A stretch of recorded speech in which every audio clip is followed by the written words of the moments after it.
श्रीमद्भागवत गीता की 18 ज्ञान की बातें।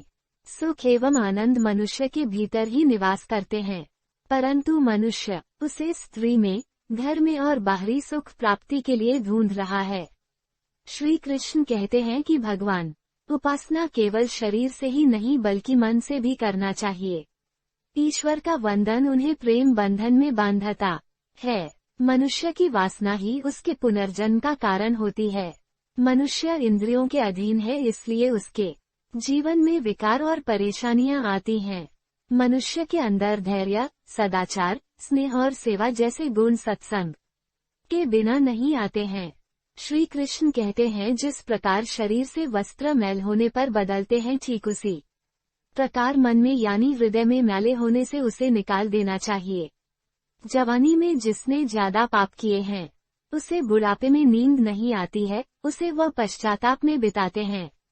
भगवान ने जिसे संपत्ति दी है उसे गाय रखकर सेवा करनी चाहिए, इससे भगवान प्रसन्न होते हैं।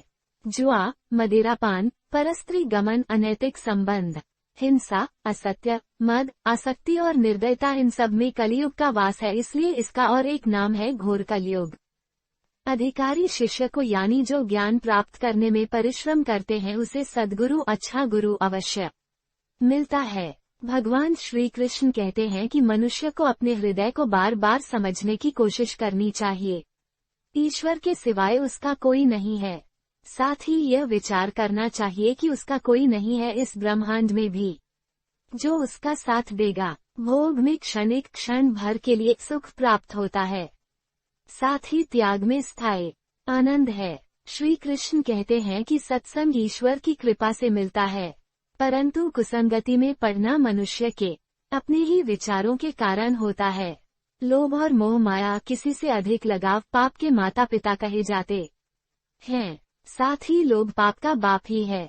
श्री कृष्ण कहते हैं कि स्त्री का धर्म है कि रोज तुलसी और पार्वती का पूजन करें, इससे उनकी सुख समृद्धि हमेशा बने रहते हैं।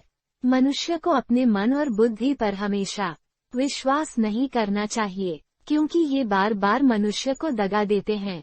खुद को निर्दोष मानना बहुत बड़ा गुनाह साबित होता है। पति पत्नी पवित्र रिश्ता बनाए रखने से भगवान पुत्र के रूप में उनके घर आने की इच्छा रखते हैं। भगवान इन सभी कसौटियों पर कसकर जांच परख कर ही मनुष्य को अपनाते हैं। इसलिए मन में गलत विचार नहीं रखना चाहिए, सदैव हर किसी के साथ प्रेम भाव से रहना चाहिए।